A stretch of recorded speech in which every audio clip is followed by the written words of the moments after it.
사랑하는 성도님 여러분들 안녕하세요. 매주 화요 기도의 시간, 최근에는 우리가 연합회 방송 예배를 함께 동참하고 있습니다. 특별히 제자 훈련에 관해서 다루고 있기에 중요한 내용이라 생각되어 우리 성도님들과 함께 공유하고 함께 보고 있는데요.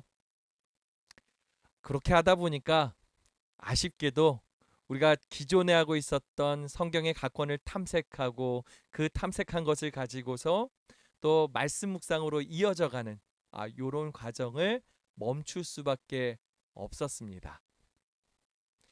그럼에도 불구하고 매일 아침마다 동행 묵상 잘하고 계시지요? 네, 그럴 것이라고 믿고 있습니다. 우리가 매일마다 말씀을 읽고 깊이 묵상하는 것은 정말 중요한 습관입니다. 그렇게 함으로 인해서 우리의 영성이 지켜지고 자라날 수 있거든요. 우리 성도님들이 이 일에 더 열심으로 동참하시기를 부탁드리겠습니다. 꼭 그렇게 해주세요. 자, 그래서 오늘 잠깐 지금 묵상하고 있는 범위인 역대상과 역대하 이 책을 짧게라도 소개하는 시간을 가져야 되겠다 생각해서 이 영상을 준비했습니다. 자, 역대상, 역대하 누가 이 책을 썼을까요? 정확하게 알 수는 없습니다.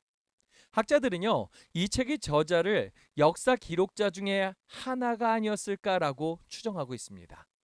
아마도 주전 5세기경 에스라와 느헤미야를 기록한 학사 에스라를 유력한 후보자로 생각하고 있습니다.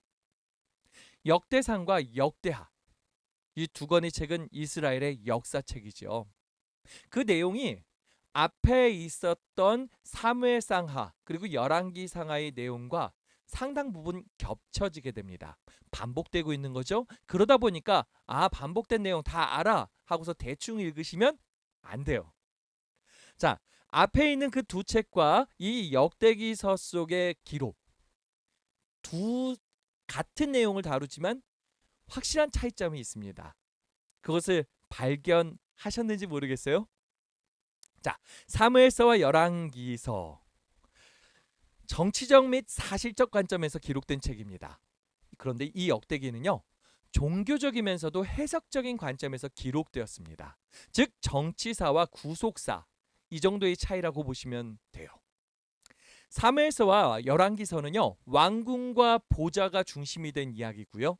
반면 이 역대기서의 중심에는 성전과 보좌가 있습니다. 왕궁과 보좌가 중심이 됐다는 게 무슨 말이냐? 선지자가 이 왕에게 찾아가서 신하들에게 찾아가서 외치잖아요. 그들에게 앞으로 있을 일을 알려주고요. 그들이 죄에 빠져 있거나 그러면 그들의 죄를 지적하면서 회개하라고 이야기를 해줍니다. 예언자적 관점에서 기록되었던 것이지요. 반면 이 역대기서는 성소 제단 중심이라고 하지 않았습니까? 제사장적인 관점에서 쓰여졌다라는 것입니다. 즉 역대기는요, 구속사 교회의 이야기라는 것이에요. 여기서 중요한 사실은요, 학사 에스라 또한 제사장이었다라는 것이죠. 이 제사장이 교회적 관점에서 역사를 쓴 것, 이것이 바로 역대상하라고 볼 수 있습니다. 자, 교회의 이야기인 이 역대기가 왜 쓰여져야 했을까요? 이것을 알아보기 위해서는요, 역대기의 내용이 무엇이냐를 좀 살펴볼 필요가 있겠지요. 자, 역대기의 내용. 역대상은요, 실패자 아담으로부터 시작이 돼요. 1장부터 9장에서는 계보가 쭉 이어져서 조금 지루하지요. 자, 아담으로부터 시작된 성소의 역사, 제단의 역사라고도 볼 수 있을 거라고 생각합니다. 자, 그리고 10장부터 이제 29장에서는요, 다윗 왕의 이야기가 나와요. 다윗은 성소를 짓기 위한 토대를 놓은 사람이었잖아요. 그리고 역대하로 넘어가면서 1장부터 11장에서 성소를 건축했던 그 솔로몬 왕의 이야기가 다뤄지게 되는 거죠.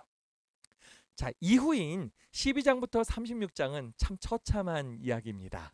300년 이상 유다 역사에 닥쳤던 재난들에 대한 내용이거든요. 중요한 것은 이러한 재난이 무엇으로부터 기인했느냐예요. 이 재난 속에는요, 성소가 어떻게까지 돼요? 성소가 파괴되는 것까지 가는 것입니다. 안타깝죠? 자, 이스라엘이 왜 재난을 맞게 되는가? 그 이유는 간단합니다. 이 하나님의 백성이라고 자부하던 이스라엘이 하나님의 거룩한 임재의 상징인 성소를 모독한 것입니다. 이 모독으로 인해 여러 재난들이 기인하였다. 이를 밀도 있게 보여주고 있는 것이 바로 이 부분들입니다. 예. 자, 하나님의 영광이 떠나가게 되고요. 이들이 완전히 패망해서 포로가 되어버리고 말았죠. 다행인 것은 역대기의 마지막입니다. 포로가 된 이스라엘이 해방을 맞게 되지요. 하나님께서 기름 부으시고 준비한 왕 고레스가요, 이 하나님의 성전을 회복시킵니다. 유다 예루살렘에 전을 건축하라, 이렇게 명을 내리죠. 감동적인 것은 그가 내렸던 조서의 핵심이 바로 하나님의 성전의 회복이었다라는 것이에요. 자, 역대기는 이스라엘의 역사와 구속사의 뿌리인 이 성전을 다시 일으켜 세우라는 명령으로 마무리되게 됩니다. 포로기에서 돌아온 이스라엘 백성들이 이 책을 보면서 얼마나 힘이 났을까요? 포로기 생활을 하며 지치고 힘이 쭉 빠졌을 그들. 성전을 왜 다시 지어야 할까? 어쩌면 그 목적조차도 그들에게 서지 않았을 수도 있습니다. 그러한 그들에게 이스라엘의 구속의 역사를 들려주면서 그 의미를 찾게 해 준 것이지요. 그들은 성전을 왜 지어야 되는지, 이 성전을 통해서 하나님께서 어떠한 일들을 계속해서 이어가실 것인지 알게 되는 거죠. 인간의 보좌는 무너졌을지라도 하나님의 구속은 이 성전을 중심으로 계속될 것입니다. 이들은 이러한 구속의 사업에 뛰어들게 되는 것이에요. 가슴 뜨겁게 성전을 건축하지 않았겠습니까? 참 감동적이지요. 당시 히브리 백성들이 이 역대 상하를 읽으면서 느꼈던 그 감동을 우리 성도님들이 이 역대 상하를 깊이 묵상하시면서 느낄 수 있으면 좋겠습니다. 자, 모두 파이팅이고요. 매일 잊지 마시고 말씀 묵상을 하시기를 바랍니다. 자, 이제 기도하고 마치겠습니다.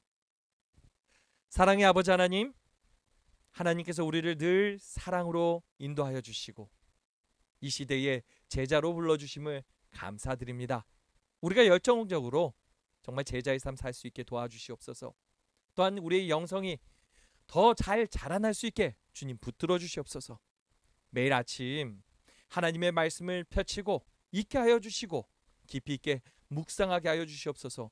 그곳에서 우리를 만나 주시는 그 하나님을 만나게 하여 주시고 또한 주님의 이끄심대로 살아가는 우리 되게 하여 주시옵소서. 우리에게 더 큰 감동과 은혜가 넘쳐나기를 소망하며 하나님 중심의 살기를 또 결심하며 사랑의 예수님 이름으로 기도합니다. 아멘. 자, 우리 성도님 여러분들 모두 주님 안에서 열심으로 살아갑시다. 화이팅입니다. 안식일날 만나겠습니다.